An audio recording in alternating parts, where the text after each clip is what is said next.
We have with us Tony Kelly, Managing Director of Yarra Valley Water and the Chairman of WaterAid Australia, who will be speaking at the 7th Annual Australian Water Summit Conference, which is in Brisbane on the 4th and 5th of June 2009. Welcome, Tony. Good morning. Tony, what do you think are the strengths of the national water reform process this far? Well, I think the national reform process is going okay in some regards and not so good in others. The stuff that's going okay, I think the work that they're doing on the performance reporting is going well, and for the first time ever we've got national comparisons, which is always good as a stimulus for further improvement. So that's going pretty well. Yep. What aspects of the reform need to be developed further? Well, certainly I think that the urban water stuff is going well. We've got, in the next 3 or 4 years, I think most of the capital cities in Australia will be in a much more secure position after investing $50 billion in new sources. But on the national level, I think, given that the urbans are only using about 10% of Australia's fresh water, and the majority of the balance is really used in rural areas, the emphasis now needs to be in rural areas, and particularly irrigation usage.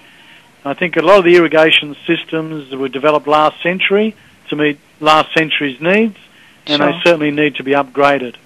And what do you think is the biggest national water issue going forward over the next 12 to 18 months? Well, certainly I think it is about addressing the way water is managed in the rural scene, the introduction of water trading nationally. It's been very dominant in Victoria, but much less so in other states, and I think that, coupled with further investment in rural infrastructure, can definitely be will be a major improvement. And what's happened down here in Victoria is that we have had the urban people funding improvements in irrigation infrastructure for a share of the savings.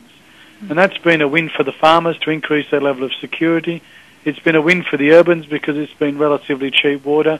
And there's also been a win for the environment because some of those savings are going back into our stressed rivers. And lastly, what points will you touch on in your presentation to the 7th Annual Australian Water Summit held in Brisbane this June? The key things I'll be touching on is the progress for water reform in Victoria.